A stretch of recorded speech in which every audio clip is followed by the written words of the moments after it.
Hello बच्चों, आज हम लोग करेंगे असर्शन रीजन के questions. Chapter 8 how do organism reproduce. इस चैप्टर के हम आज असर्शन रीजन क्वेश्चंस करेंगे। ठीक है, जैसे कि आप लोगों को पता ही है कि असर्शन रीजन में हमारे पास चार ऑप्शंस होते हैं। पहला ऑप्शन होता है कि both assertion and reason are true and reason is correct explanation of assertion. B option होता है हमारे पास कि both assertion and reason are true but reason is not correct explanation of ए।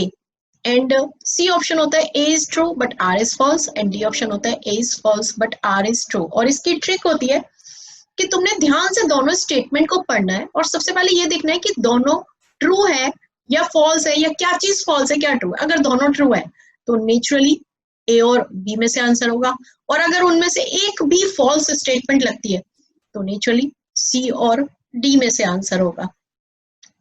ठीक है, चलिए स्टार्ट करते हैं फिर पहला क्वेश्चन, क्वेश्चन नंबर 1। ठीक है, असर्शन हमें गिवन है the process of DNA copying does not result in variations, और रीजन हमें गिवन है no biochemical reaction is absolutely reliable. आपको 30 सेकंड दी जाती है, आप सोचिए और जल्दी से आंसर बताइए। ठीक है, असर्शन है the process of DNA copying does not result in variations, और रीजन है no biochemical reaction is absolutely reliable. ठीक है, जल्दी से आप लोग सोचकर आंसर बताएंगे इसका। ठीक है, सो इसका जो आंसर है, इसका आंसर वो होगा, देखो सिंपल सी चीज है, आपने देखना है the process of DNA copying does not result in variation. क्या ये सही है? नो, दिस इज फॉल्स, ये फॉल्स है। ठीक है, no biochemical reaction is absolutely reliable, ये ट्रू है। तो भाई हमारा आंसर क्या हो गया? ए फॉल्स है और आर जो है वो ट्रू है, तो आंसर क्या हो जाएगा हमारा? D is the right answer. ठीक है, very good. Next question, question number 2। Question number two में हमसे असर्शन पूछा गया है कि a basic event in reproduction is the creation of DNA कॉपिंग, और रीजन गिवन है the DNA in the cell nucleus is the information source for making proteins। आपको 30 second दिए जाते हैं, ध्यान से पढ़कर आपने आंसर देना है। मैं आपको बार बार समझा रही हूं कि आपने ध्यान से पढ़ना है। असर्शन को आप पढ़ोगे और देखोगे कि वो ट्रू है या फॉल्स है, सबसे पहले यही सोचना है। So a basic event in reproduction is the creation of DNA copying। ये true है। Then reason हमें given है the DNA in the cell nucleus is the information source for making proteins। ये भी true है। अब आपने क्या देखना है, अगर ये दोनों true है तो A और B में से आंसर होगा। अब आपने सोचना है कि क्या ये सही explanation है? Yes, it is right explanation। So answer is A। Right, clear. Next third part में हमें गिवन है assertion variation is useful for the survival of species over time, और रीजन हमें गिवन है population of organism fill well defined places in the ecosystem using their ability to reproduce। ठीक है, तो अब तुमने ध्यान से पढ़ना है कि क्या ये ट्रू है। Variation is useful for the survival of species over time. क्या ये ट्रू है? ट्रू है या फॉल्स है? इट इज ट्रू, स्टेटमेंट बिल्कुल ट्रू लिखी हुई है। ठीक है, and population of organism fill well defined places in the ecosystem using their ability to reproduce, ये भी ट्रू लिखा हुआ है। जब दोनों ट्रू है तो ए या बी में से आंसर होगा। ठीक है, अब देखना यह है कि क्या जो ये रीजन है ये इसकी करेक्ट एक्सप्लेनेशन है। क्या ये इसकी करेक्ट एक्सप्लेनेशन है? देखो बेसिकली जो population of organism that will fill well defined places in the ecosystem using their ability to reproduce. The consistency of DNA copying during reproduction is important for the maintenance of body design features. Reproduction is linked to the stability of population of a species. However, variation is useful for the survival of species over time, as niches can change drastically, but only those organisms will be able to survive which have some variations in them. So it is not the correct explanation. So answer will be B. ठीक है, छोटी छोटी चीजों का ध्यान रखना होगा. Right? Next question, question number 4. Assertion. All multicellular organisms can divide cell by cell. And the reason है, many multicellular organisms are not simply a random collection of cells. अब देखना है कि क्या ये स्टेटमेंट्स ट्रू है. All multicellular organisms can divide cell by cell. क्या ये ट्रू है? This is simply false. And many multicellular organisms are not simply a random collection of cells. ये ट्रू है. So हमारा आंसर क्या हो जाता है? D हो जाता है. ठीक है. All multicellular organisms cannot simply divide, cannot be simply multiply or divide cell by cell, as they are not just a random collection of cells. Specialized cells are organized. Specialized cells are organized as tissue, and tissue are organized into organs, जो कि तुमने बचपन से पढ़ते आ रहे हो, which occupy definitely position of the body. Many cellular organisms therefore need to use more complex ways of reproduction. Right? तो by random collection नहीं होता, इसलिए cell by cell divide नहीं हो सकते ये. ठीक है. Next part आता है हमारा question number 5. ठीक है. Assertion है spores in rhizopus are covered by thick walls. And reason is that thick wall protects the spores until they came into the contact with a moist surface. So spores in rhizopus are covered by thick walls. क्या ये true है? Yes, it is true. And thick wall protects the spores until they came into the contact with a moist surface. Yes, it is also true. Right? दोनों true है. अब क्या ये correct explanation है? बहुत ही simple question है, basic question है.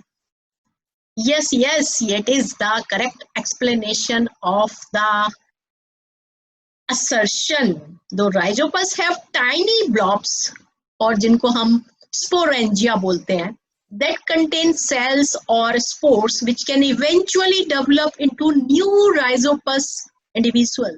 Spores are covered by thick walls that are protect spores until they come into contact with the moist surface and can begin to grow. Right? Next part है हमारा vegetative propagation. 6th part. Vegetative propagation makes possible propagation of plants that have lost the capacity to produce seeds. Reason है, new plants are developed from seeds in vegetative propagation. So assertion को जल्दी से बताइए देखकर कि क्या ये true है. Vegetative propagation makes possible propagation of plants that have lost the capacity to produce seeds. Yes, it is true. And the reason जो लिखा हुआ है, that is new plants are developed from seeds in vegetative propagations. क्या ये true है? No, this is false. ठीक है. तो भाई first true है, second false है, तो naturally C is the right answer. So इसको थोड़ा सा explain भी कर देते हैं कि vegetative propagation is a method of asexual reproduction in some higher plants, in which a new plants develops from the vegetative parts of a plant such as root, stem, leaf, etc. It makes possible the propagation of plants such as banana, jasmine, etc. that have lost the capacity to produce seeds. Right? Clear? Then next question आता है question number 7. Assertion हमें given है pollen grains are produced by all flowers. And reason हमें given है, stamen is the male reproductive part of a flower and produce pollen grains. अब देखिए ध्यान से कि ये ट्रू है या फॉल्स है. Pollen grains are produced by all flowers. क्या ये ट्रू है? No, this is false. Stamen is the main reproductive part of a flower and produce pollen grains. क्या ये ट्रू है? Yes, it is true. So भाई A false है, R true है, तो हमारा आंसर हो जाएगा डी. देखो, all flowers do not produce pollen grains, as flowers may be unisexual when it contains either stamens or pistils, or bisexual when it contains both stamens and pistil. Stamen is the male reproductive part of a flower and produce pollen grain that are yellowish in color, right? So by unisexual में pollen grains जो है वो produce नहीं होते हैं, ठीक है ना. Next, question number 8. Question number 8 है हमारे पास. असर्शन हमें गिवन है, testes in human males are located outside the abdominal cavity in scrotum. और रीजन है, testes secretes the male sex hormones testosterone. तो ध्यान से पढ़िए और जल्दी से सोचिए कि भाई ट्रू है कि फॉल्स है. असर्शन दोबारा से पढ़ देते हैं. Testes in human males are located outside the abdominal cavity in scrotum. क्या ये true है? Yes, it is true. And reason दिया हुआ है, testes secretes the male sex hormones testosterone. ये भी true है. अब क्या ये इसकी correct explanation है? क्या ये correct explanation है? No, reason is not the correct explanation. तो आंसर क्या हो जाएगा हमारा? B is the answer. देखो, जो टेस्टीज होती हैं, they are in human males are located outside the abdominal cavity in scrotum, as sperm formation requires a lower temperature than the normal body temperature, right? Testes secretes male sex hormones testosterone, which regulates the formation of sperms and bring about changes in appearance seen in boys at the time of puberty, right? So B is the right answer. Then आता है हमारा question number 9. Question number 9 सर्शन है, the human embryo gets implanted in the fallopian tube. Reason given है, embryo gets nutrition from the mother's blood with the help of special tissue called placenta. देखो, human embryo gets implanted in the fallopian tubes. क्या ये true है? This is false. मैं तुम्हें बार बार बोल रही हूँ, पहले ट्रू फॉल्स देखने हैं आपने. जब ट्रू फॉल्स देख लोगे तो उसके बाद तुम्हें आंसर फौरन समझ में आ जाएगा, ठीक है. अब रीजन क्या है? Embryo gets nutrition from the mother's blood with the help of special tissues called placenta. बिल्कुल ट्रू है, ठीक है ना. अब देखो भाई, असर्शन फॉल्स है, रीजन ट्रू है, तो नेचुरली आंसर हो गया हमारा डी. एक्सप्लेनेशन में ये समझ लो कि embryo is implanted in the lining of uterus where they continue to grow and develop organs to become foetus, ठीक है. Then embryo gets nutrition from the mother's blood with the help of a special tissue called placenta, which is a disc embedded in the uterine wall, right?